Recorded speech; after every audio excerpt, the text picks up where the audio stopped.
Fala, curiosos! Bem-vindo ao canal Curioso.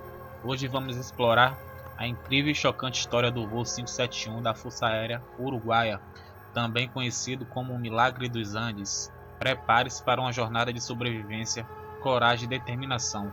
Vamos começar. Editor, roda a vinheta.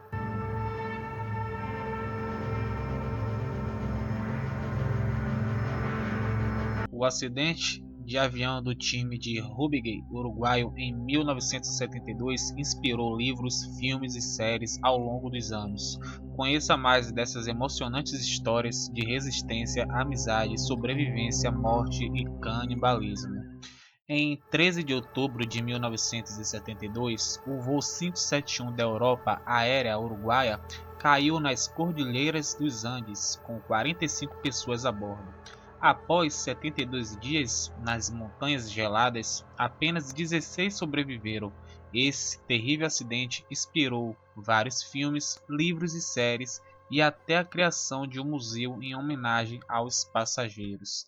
A história real do voo 571 é uma história de morte e vida, tragédia e resistência, quando um grupo de pessoas jogado em condições extremas fez o que precisava fazer para sobreviver, inclusive o impensável. O voo 571 caiu nos Andes. Era um voo fretado naquele dia de outubro. Ele transportava membros do time de Rugby World Christians Club, além de alguns amigos e familiares.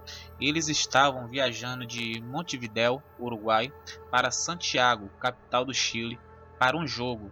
Apenas um passageiro não tinha relação com o time.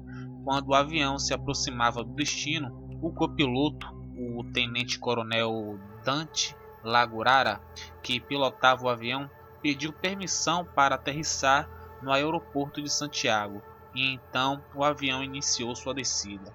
Em 1972, o voo 571 da Força Aérea Uruguaia caiu em uma geleira remota perto da montanha em El Sosneado, na província de Mendoza, na Argentina.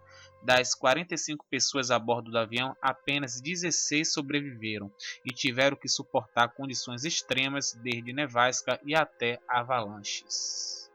Havia um problema. Lagurara e o piloto coronel Júlio César Ferradas haviam identificado erroneamente a posição do avião.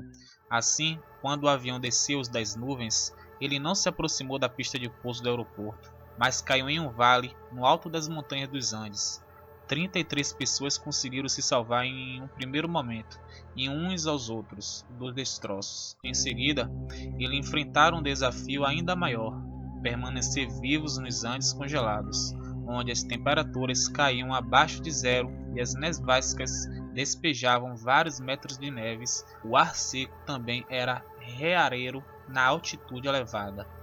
Sem suprimentos médicos, aquecimento ou alimentos, os sobreviventes usaram o avião destruído como abrigo e reproativaram suas peças, transformando bagagens em paredes e capas de assento em cobertores.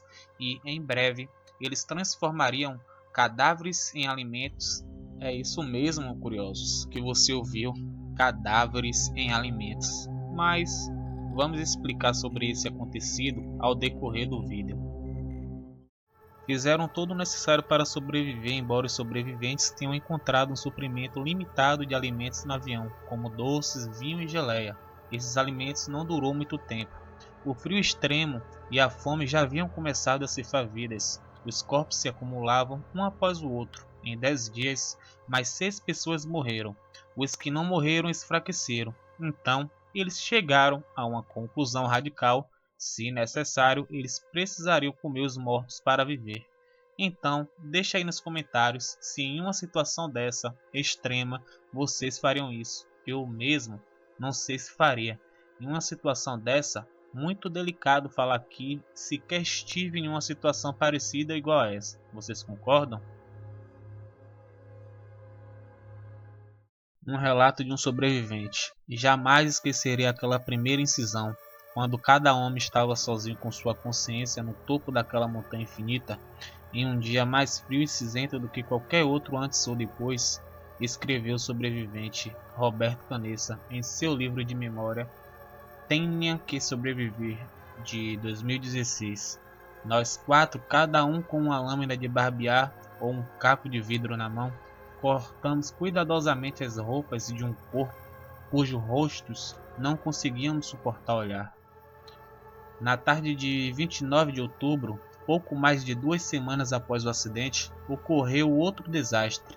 Enquanto os sobreviventes descansavam em seu abrigo improvisado, uma cascata de neve desceu a encosta da montanha em forma de avalanche, enterrando o avião e tirando a vida de mais 8 pessoas. Quase desisti quando a avalanche nos atingiu, contou Roberto Canessa em uma entrevista à National Geographic em 2016. Mas então um dos outros meninos disse: Roberto, que sorte a sua poder caminhar para todos nós. Isso foi como uma infusão heróica em meu coração. Ele tinha as pernas quebradas, mas eu podia andar. Minha missão não era pensar apenas no que era melhor para mim, mas no que era melhor para o grupo. Em dezembro, o número de sobreviventes havia diminuído para 16. Eles enfrentaram uma escolha: esperar a morte ou encontrar ajuda. Salvando a si mesmo, um pequeno grupo optou por sair em uma missão de resgate pelas montanhas geladas. Canessa, Nando Perrado e Antônio Vizintim, os 3 jovens teriam que escalar as montanhas e esperar encontrar ajuda do outro lado. Eles passaram semanas se preparando. 2 sobreviventes do acidente embarcaram em uma missão de resgate e, após mais de uma semana de viagem, finalmente encontraram um fazendeiro. Eles prenderam este bilhete em uma pedra e jogaram para ele em um riacho. Nele está escrito: Venho de um avião que caiu nas montanhas. Sou uruguaio. Estamos caminhando há cerca de 10 dias. 14 outras pessoas permanecem no avião. Eles também estão feridos. Eles não têm nada para comer e não podem sair. Não podemos continuar caminhando. Por favor, venha nos buscar. O trio iniciou sua jornada em 12 de dezembro, 3 dias após o início da expedição.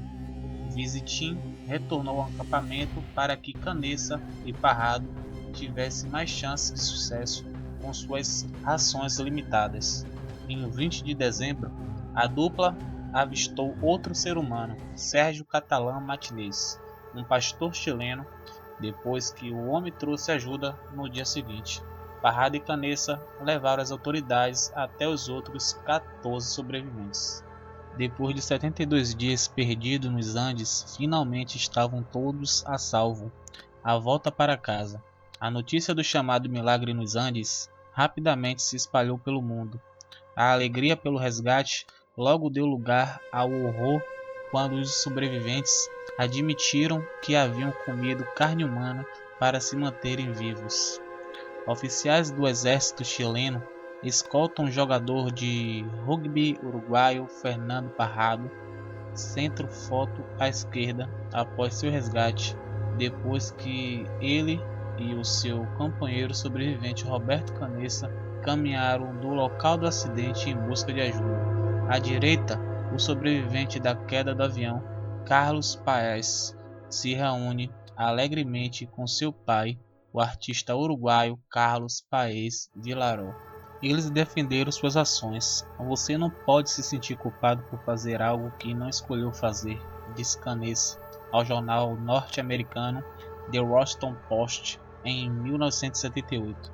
No entanto, os sobreviventes carregaram a lembrança do canibalismo com eles nas décadas seguintes. Em seu livro de memórias, Canessa explicou: para nós, dar esse salto foi uma raptura final e as consequências foram irreversíveis. Nunca mais fomos os mesmos.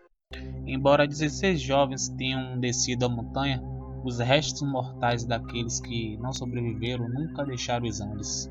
Eles foram enterrados perto do local onde morreram.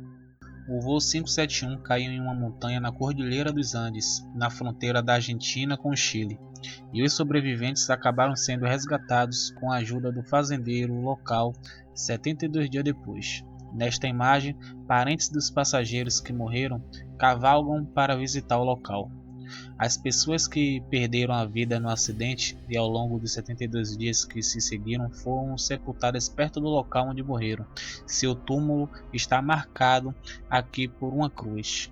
A história do voo 571 poderia facilmente ter terminado como um mistério trágico, uma história de como todas as pessoas no avião haviam se perdido nos Andes, mas os sobreviventes reescreveram essa história ao se salvarem.